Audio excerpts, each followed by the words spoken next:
My name's Simon Squibb.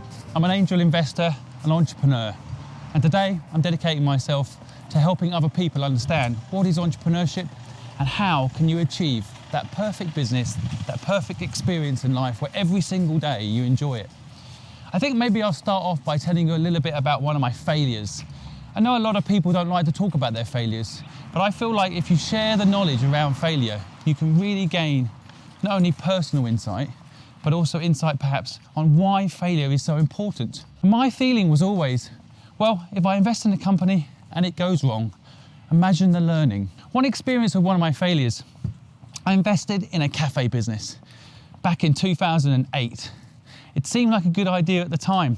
At that time, the whole world was changing as far as F&B is concerned. Suddenly, smoking was being banned in F&B locations, and I saw an opportunity to create a cafe chain that would rival Starbucks, but would serve alcohol.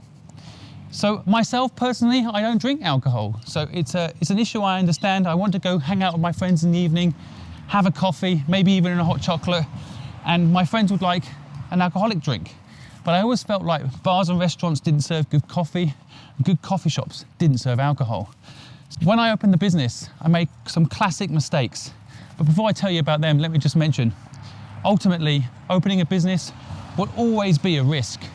And I look at things and say, did I know anything about the cafe business when I opened it? No. Was that my mistake? That was not the problem. I think having no experience in an area isn't necessarily the end of the world. In fact, it can help you bring fresh eyes to the problem. Now let me take you to Hampstead for a minute and tell you a little bit more about what failings I had in this business and what lessons you and I can both learn from that time. So as I mentioned, this cafe failed. And I don't think it failed because I knew nothing about the F&B industry when I got involved. The big mistake was I didn't hire someone that did. My initial early research showed that all we had to do was sell 200 cups of coffee in one outlet and we can make our money back.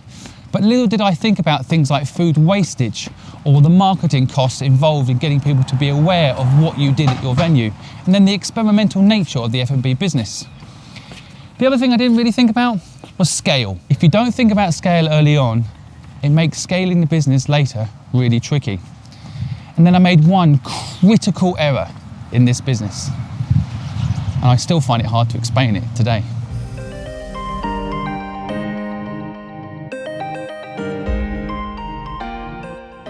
So the big mistake I made was being ironically too emotional about the business. Now I say ironically because in a lot of my videos I always say that you should take business personally. The business is absolutely personal. And I believe that with all my heart. But sometimes with some businesses, I think there comes a point where you realize it's not going to work, but somehow you don't buy into it and you keep going. And so we've all probably seen the graphics of a guy digging away, he's just about to reach the diamonds and the gold, and he stops and turns around because it's all got too hard. So I never wanted to be that person. But I think there's a very important distinction between digging one more time and getting to the success than digging a pointless hole. And I think I realized in my own model that there was a couple of things that were working against me. First of all, the property that we had the cafe in, we did not own it, and therefore the rent could go up, and that's what the landlord did. Every time we made profit, the rent went up.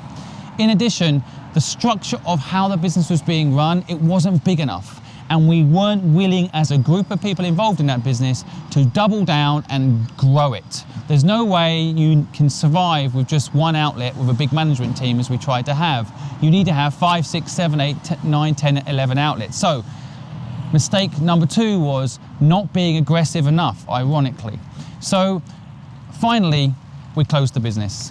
And the ironic thing was the business itself, as we were closing it, was doing the best business it had ever done. That's why, in some respects, it was hard to close it. Just kept thinking, hey, we've got a formula here that works, but we could not make it work. And finally, I would just say, always keep an eye on your competition. Never focus in on them, never care too much about them. But I think that's one of the final mistakes that we made. We didn't keep an eye on our competition, and brands out there like Starbucks started serving alcohol in their outlets, and that did start to impact on the fact that we had the first mover advantage in such an initiative, in such an idea. So there we go, folks. I hope you found that story useful. If you did, if you love hearing about failures, I'm happy to share more with you. I've had many, all of them hopefully with learnings that you can pick up on. If you found this learning useful, hit the like button. If you have any questions about failure or success or business in any way, ask me a comment. I always reply. And finally, do me a favor, share this video with someone that needs to know that failure is a good thing and hear my story of failure. I'd really appreciate it, and the algorithm will know to share this content with other people that want to hear about failure.